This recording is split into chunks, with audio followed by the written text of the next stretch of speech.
Assalamualaikum warahmatullahi wabarakatuh. Selamat jumpa kembali sahabat-sahabat viewer dan subscriber channel Titah Misteri. Kali ini kami akan membawakan sebuah kisah misteri dengan judul Pesugihan Penglaris Ludah Pocong di Warung Soto. Selamat mengikuti.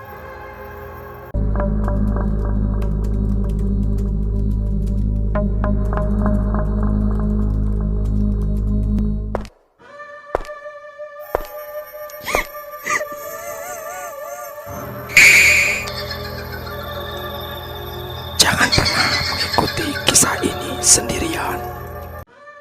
Jawa Tengah 1997.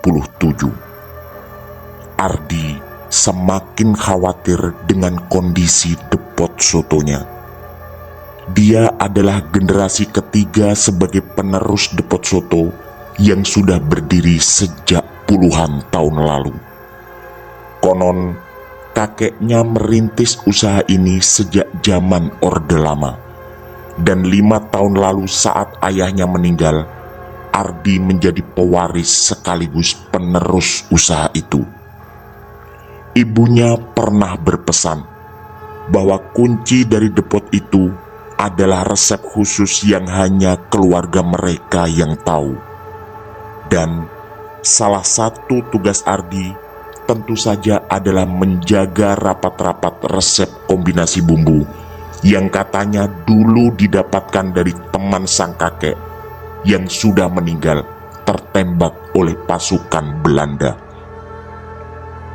Dalam beberapa bulan terakhir, depotnya sepi pembeli. Hal itu mungkin terjadi karena Ardi tak begitu peduli dengan depotnya lagi. Sebagai orang yang paling menguasai resep rahasia turun-temurun, dia sudah jarang datang ke depot. Karena sibuk dengan usaha barunya di bidang properti, yang ternyata baru seminggu kemarin dia sadar bahwa dia sudah tertipu oleh rekan bisnisnya sendiri. Investasi di beberapa proyek perumahan ternyata adalah bodong. Dan jika Ardi memaksa mengusutnya, pasti justru akan sangat menguras energi dan biaya. Kegelisahan Ardi makin bertambah dengan adanya tekanan dari keluarga yang melihat kondisi depot yang makin mengkhawatirkan. Sang ibu bahkan sempat mengancam akan mengganti hak atas kepemilikan depot pada adiknya yang baru lulus kuliah jika Ardi tak mampu mengembalikan kejayaannya. Sang ibu terlihat sangat serius dan tidak main-main ketika itu. Segala macam upaya sudah Ardi lakukan untuk menarik kembali pelanggan-pelanggan yang sudah tak datang lagi. Tapi semua seperti sia-sia. Tak ada perkembangan yang berarti dan ancaman sang ibu terus terngiang di benaknya. Seperti juga almarhum ayahnya, sang ibu adalah tipe orang yang tak pernah bermain-main dengan martabat keluarga. Yang salah satunya ada di kejayaan depot yang turun-temurun itu. Di tengah situasi yang serba sulit, untungnya Ardi masih mempunyai Rina istrinya yang selalu memberi dukungan dalam setiap situasi. Ditambah lagi kelucuan Rio, anaknya yang baru berusia 6 tahun. Itu menjadi pemacu semangat Ardi untuk tidak menyerah pada keadaan. Dengan memberanikan diri, Ardi menjaminkan sertifikat rumahnya untuk mengajukan pinjaman di bank.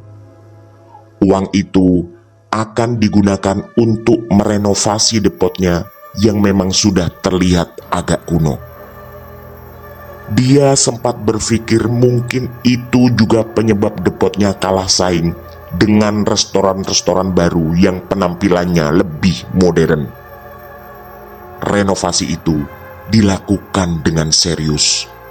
Dan hampir 2 bulan depotnya tutup karena renovasi itu. Setelah kembali buka, ternyata usahanya tak sia-sia. Dari depot sempit dan kuno, kini menjadi restoran yang luas dan modern. Menunya pun kini dia tambah. Ardi menambahkan beberapa menu makanan yang sedang tren ketika itu. Tapi semuanya ternyata hanya sementara. Bulan berikutnya, restoran Ardi kembali sepi pengunjung. Ardi pun melakukan evaluasi pada karyawan yang ternyata dia baru tahu bahwa selama ini banyak kejadian aneh di sana. Menurut beberapa karyawan, banyak komplain dari pembeli karena adanya benda-benda aneh di makanan mereka.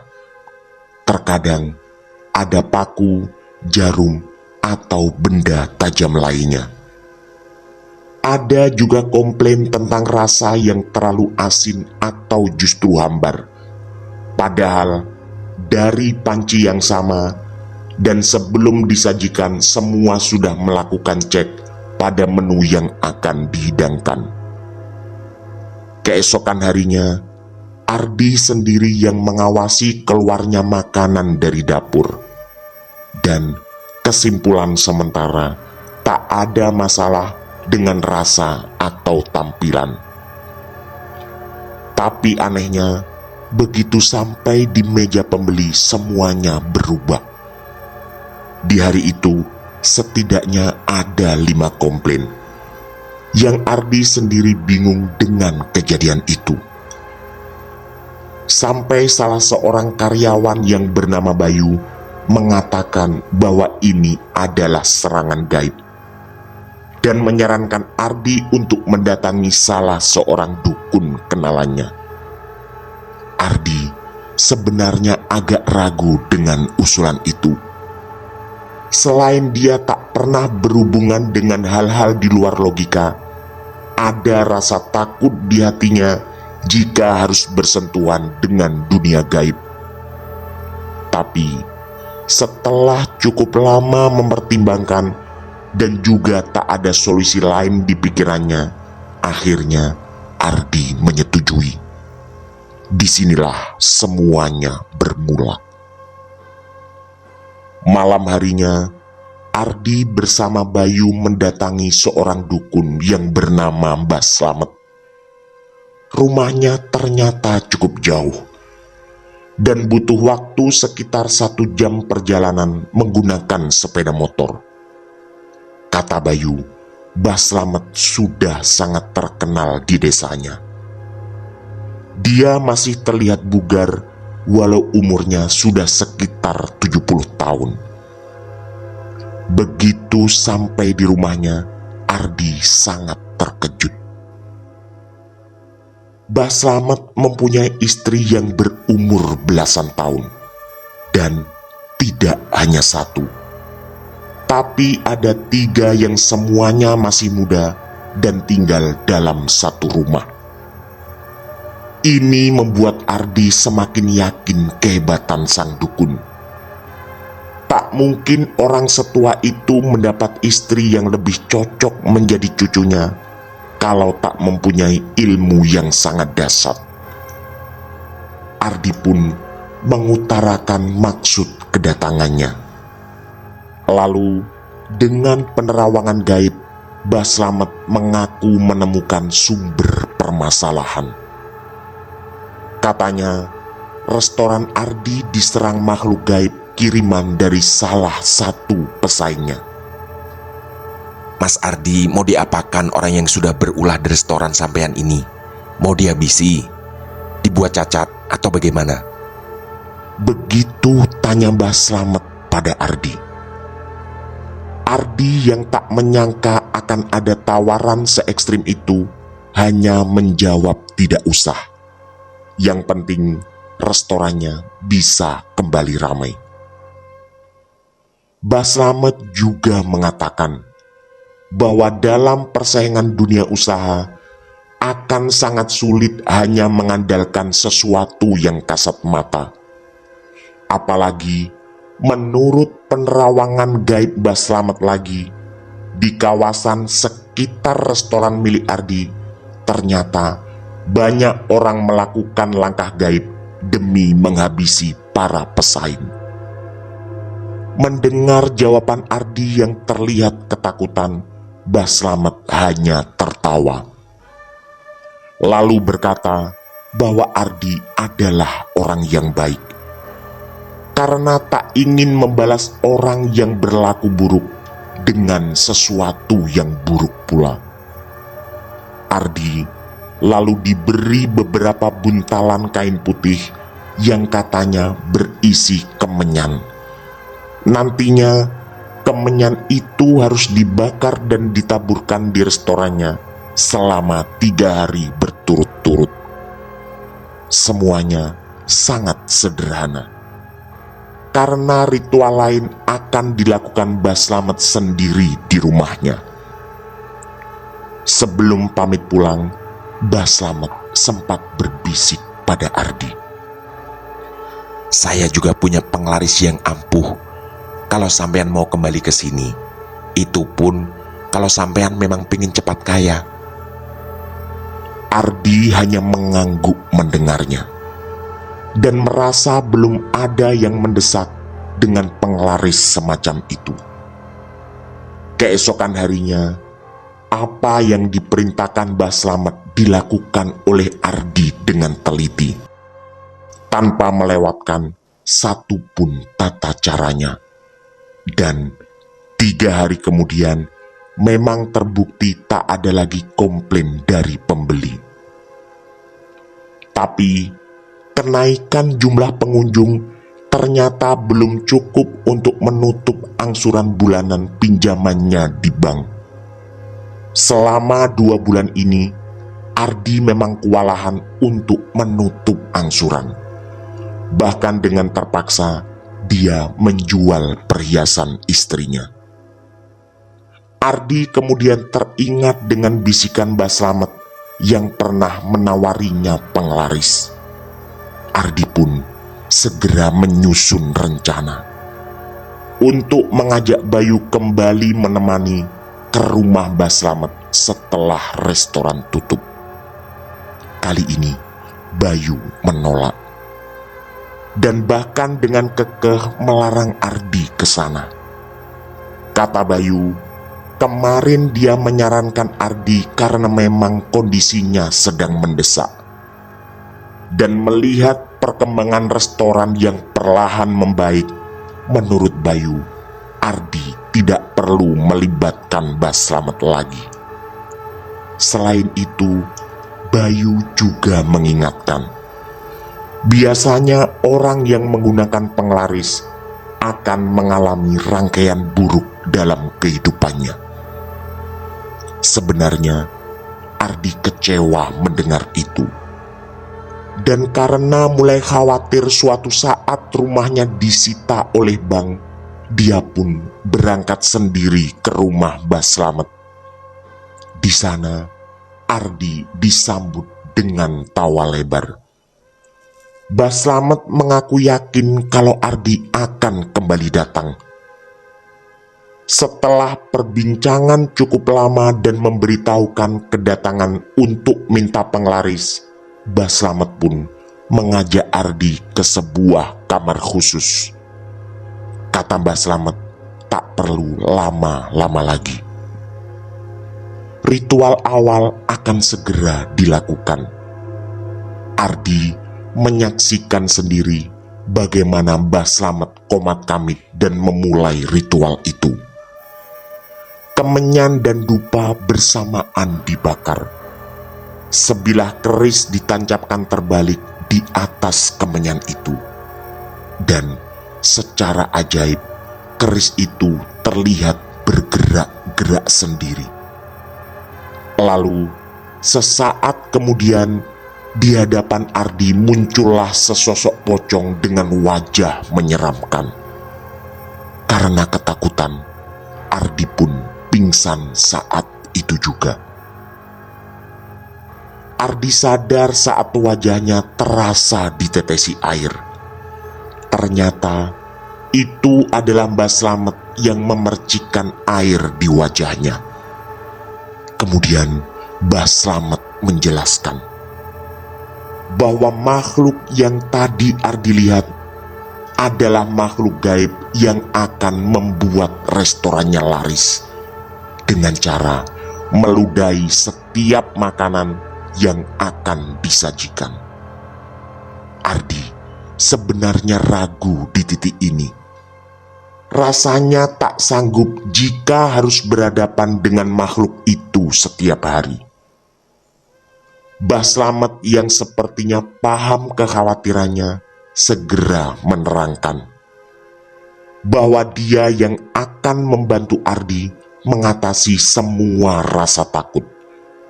Lagi-lagi lewat jalan ritual yang akan ditangani oleh Mbah Slamet sendiri. Ardi sempat terdiam beberapa saat setelah Mbah Slamet memberi kesempatan untuk mempertimbangkannya. Akhirnya, setelah menghela nafas panjang, Ardi pun mengangguk sambil mengatakan pada Mbah Slamet bahwa dia siap mengambil jalan ini. Bayangan tentang pinjaman di bank segera mempengaruhi keputusan Ardi. Mbah Slamet lalu menjelaskan ritual apa saja yang harus dilakukan Ardi setiap hari di restorannya. Kemenyan harus dibakar, menyediakan kembang 7 rupa, dan tak lupa darah ayam kampung. Serta jangan sampai segala sesuatu yang diberikan Mbah Slamet sampai ke rumahnya. Karena itu semua adalah barang khusus yang hanya boleh disimpan di restoran. Malam itu, Ardi langsung menuju restoran. Tapi dia lupa kalau kunci restoran dibawa salah satu karyawannya. Dan rumahnya cukup jauh dari sana. Ardi lalu teringat kalau apa yang diberi Mbah Slamet tak boleh dibawa pulang. Tapi karena tak ada jalan lain, terpaksa dia pulang dengan membawa barang-barang itu dan meletakkan di dalam jok sepeda motornya. Keesokan paginya, saat sarapan bersama keluarga di meja makan, Rio anaknya tiba-tiba menjerit sambil tangannya menunjuk-nunjuk Ardi dan berteriak pocong. Untungnya kejadian itu hanya beberapa detik dan Rio kembali bisa ditenangkan. Ardi seketika sadar mungkin itu adalah pengaruh dari barang yang dia bawa. Dia pun langsung pergi ke restoran saat itu juga. Sesampai di sana, semua ritual pun dilakukan. Dan benar saja, di hari itu warungnya sangat ramai. Bahkan sebelum jam makan siang, semua dagangannya sudah habis. Ardi sangat puas dengan hasil kali ini. Dia tak menceritakan pada siapapun tentang Mbah Slamet, termasuk pada Bayu. Ardi hanya mengaku ketika itu batal ke rumah Mbah Slamet karena Bayu tak mau menemani. Hari demi hari dilalui dengan lancar. Angsuran di bank sama sekali tak jadi kendala. Hanya terkadang ada laporan dari karyawan bahwa mereka melihat penampakan pocong di sudut dapur. Ardi berusaha menenangkan mereka dan mengatakan bahwa mungkin itu adalah serangan gaib. yang sengaja dikirim oleh para pesaing. Tapi Ardi mengaku sudah mempunyai penangkal dan semua karyawan tak perlu terlalu takut dengan itu. Sekitar 3 bulan kemudian, restoran Ardi benar-benar berjaya. Sebuah warung soto yang tak jauh dari restorannya terlihat gulung tikar. Tabungan Adi sangat banyak dan bahkan dia bisa membeli mobil baru. Sang ibu juga berkali-kali mengatakan bahwa beliau merasa senang dengan perkembangan restoran Ardi yang luar biasa. Ardi meyakini ada peran gaib Mbah Slamet yang membantunya dari kejauhan. Sampai suatu malam, Ardi mengalami mimpi yang sangat menyeramkan. Dia merasa tiba-tiba berada di restorannya seorang diri. Ketika mendengar suara aneh di dapur, Ardi segera menghampiri. Ternyata telah berdiri di hadapannya sesosok pocong yang segera menatap tajam padanya. Lalu, tanpa mempedulikan Ardi lagi, pocong itu melompat-lompat dan meludahi semua panci di sana satu persatu. Di mata Ardi, penampilan pocong itu sangat mengerikan. Wajahnya penuh luka di sana-sini dan tubuhnya menebar bau busuk menyengat yang segera memenuhi ruangan dapur. Ardi yang ketakutan tak mampu berbuat apa-apa. Dia juga teringat bahwa makhluk ini pula yang dulu dilihatnya di kamar khusus Mbah Slamet ketika melakukan ritual. Setelah pocong itu meludahi semua panci, tak ada yang diucapkan makhluk itu. Tapi tatapan tajamnya membuat nyali Ardi runtuh dan dia pun pingsan. Ardi sangat terkejut karena terbangun di dapur restorannya. Tak ada siapapun di sana. Dia teringat tadi restorannya tutup sekitar jam 5 sore dan dia juga pulang setelah itu. Karena ketakutan masih sangat kuat, dia pun segera mengunci restoran dan bergegas pulang. Sesampai di rumah, dia bertanya pada istrinya apa yang tadi terjadi. Karena merasa pusing dan tadi tertidur di restoran. Ternyata Rina, istrinya, bercerita bahwa tadi sekitar jam 7 malam, Ardi memang pamit mengunci pintu restoran. Ardi terkejut lagi kali ini. Berarti di luar kendali dan kesadarannya, dia berangkat ke restoran dan sampai tertidur hingga mengalami mimpi buruk tadi. Karena tak ingin istrinya curiga dan khawatir, Ardi segera minta dipijat dan mengaku kecapean. Ada niatan di hatinya untuk segera menemui Mbah Slamet. Karena kejadian tadi benar-benar sangat menakutkan. Ada kekhawatiran lain jika makhluk itu melakukan sesuatu yang melampaui batas. Keselamatan keluarga dan karyawan tentu menjadi sesuatu yang harus diperhatikan. Tapi karena rasa kantuk yang kuat menyerang, Ardi pun memutuskan untuk ke sana besok pagi. Keesokan paginya, Ardi pun berangkat ke rumah Mbah Slamet. Pada istrinya, dia berpamitan ke restoran. dan pada para karyawannya, dia pamit keluar sampai siang karena ada urusan penting. Setiba di rumah Mbah Slamet, Ardi disambut kemarahan. Ternyata Mbah Slamet tahu bahwa Ardi mengalami kejadian menakutkan tadi malam.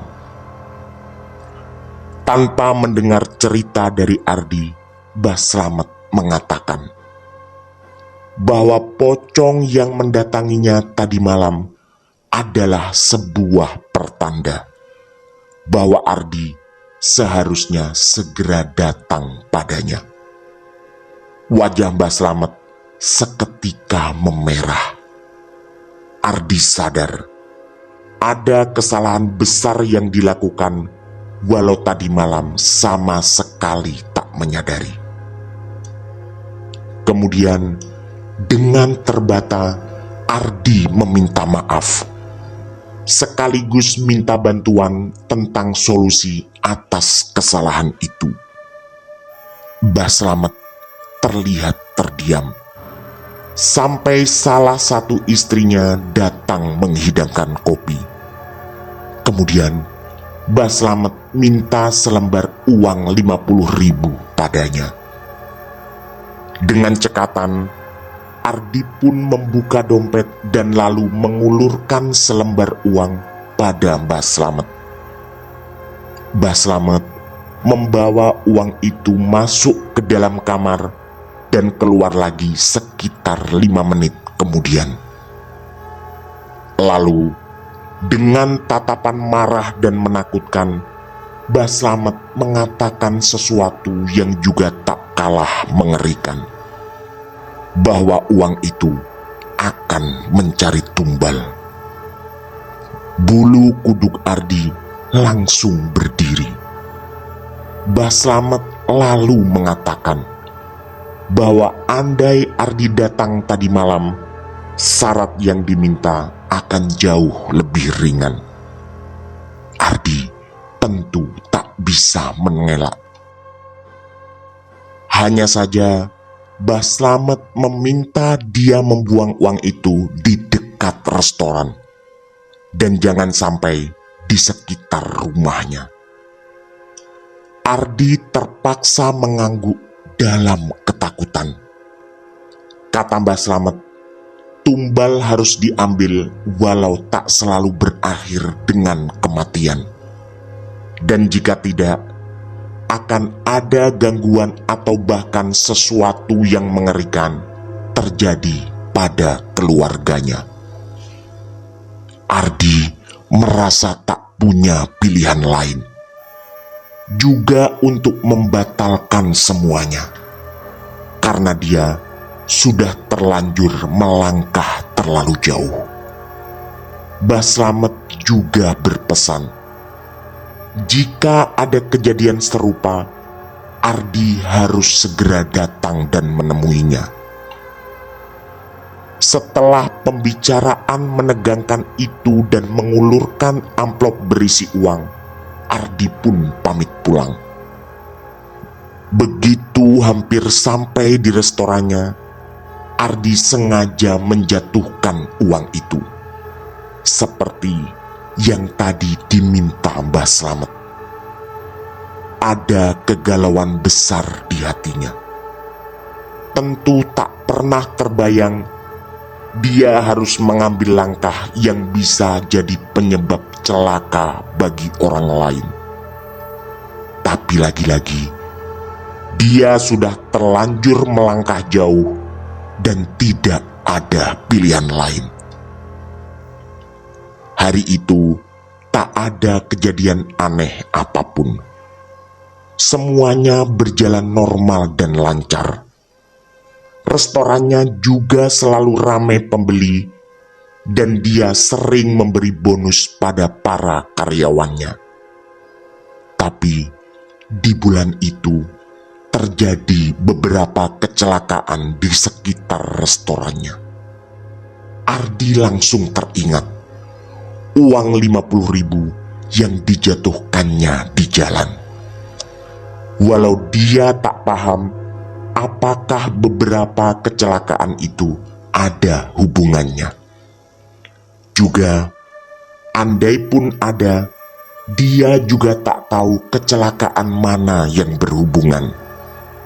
Seingatnya, dalam sebulan terakhir ada 4 kecelakaan yang terjadi. Hari-hari berikutnya berjalan lebih aman. Tak ada lagi kecelakaan di sekitar restoran Ardi. Dia berharap semuanya sudah selesai. Walau ada perasaan berdosa, tapi minimal dia tak pernah mendengar ada korban meninggal dari semua kecelakaan itu. Sampai suatu hari, karena pengunjung yang terus membludak, Ardi meminta anak buahnya untuk membuat soto yang sangat banyak. Ada keyakinan di hatinya bahwa soto itu pasti akan habis juga. Dan dugaan Ardi benar.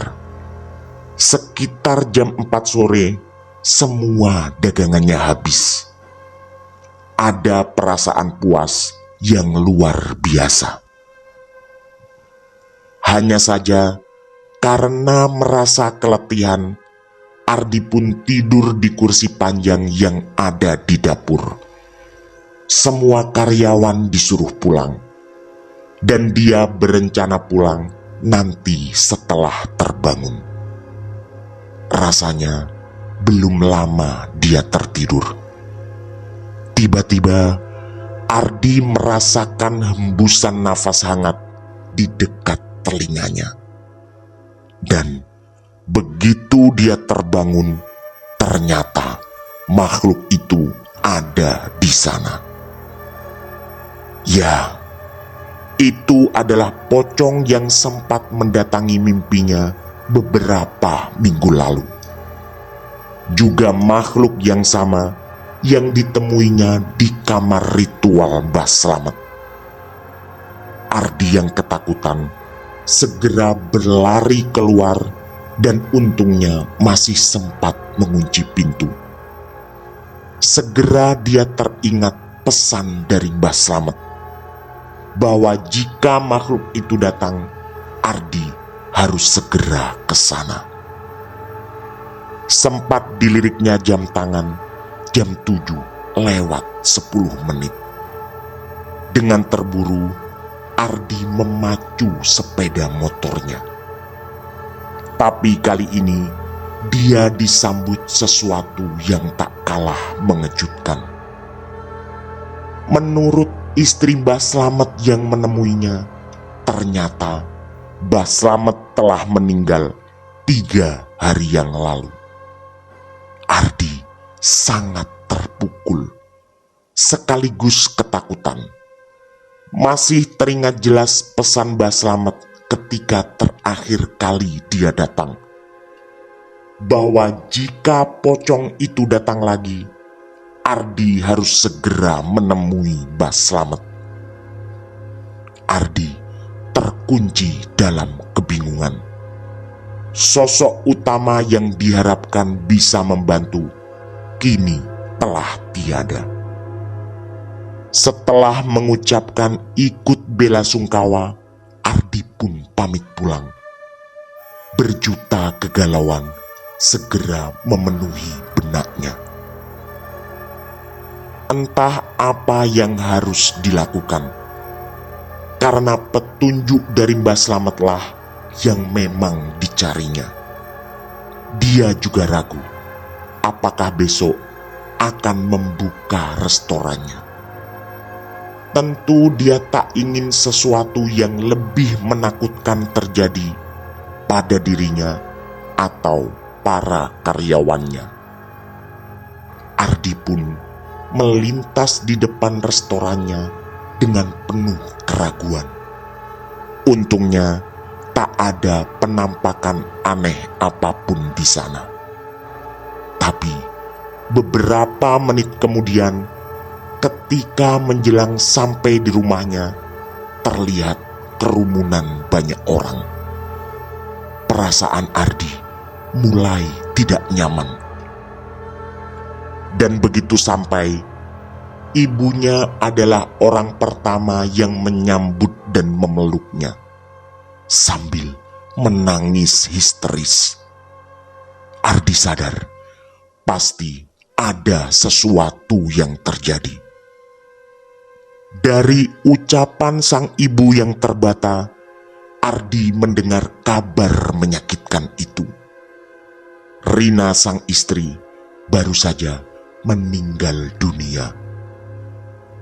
Bersama sang ibu yang terus menangis, Ardi pun menyerobot ke tengah kerumunan itu.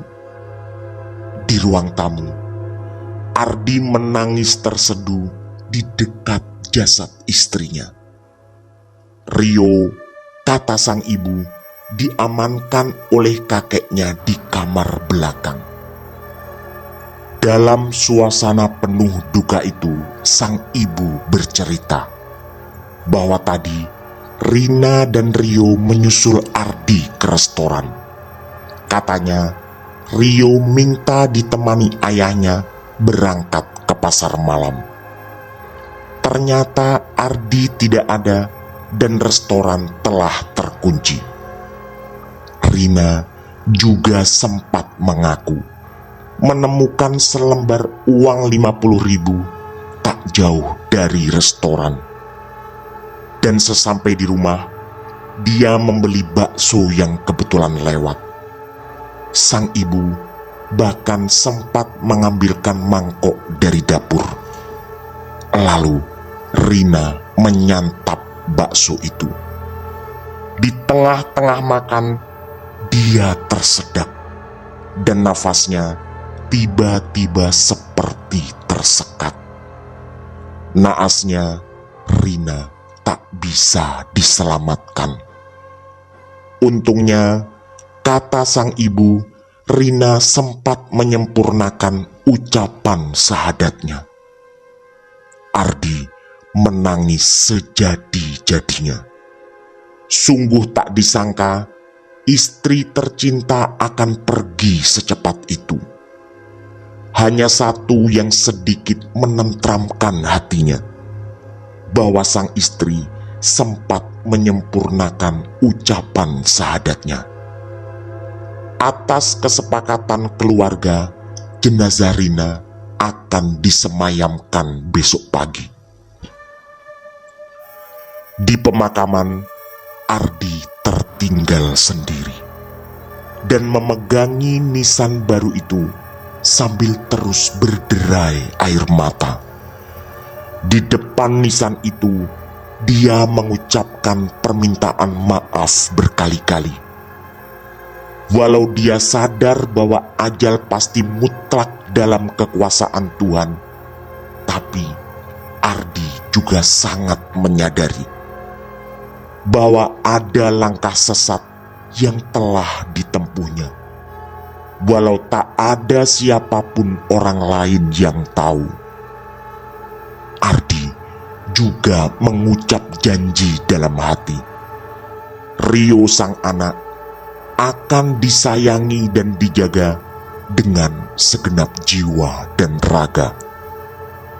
Tamat.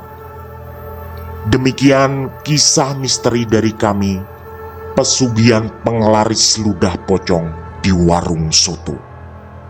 Semoga kisah-kisah kami cukup menghibur dan menemani sahabat-sahabat semua. Mohon maaf apabila terdapat kesalahan dalam pemilihan atau penuturan kata. Kami dari tim Titah Misteri mengucapkan terima kasih. Dan wassalamualaikum warahmatullahi wabarakatuh. Pesan saya, jangan bercermin sendirian di tengah malam. Sampai jumpa.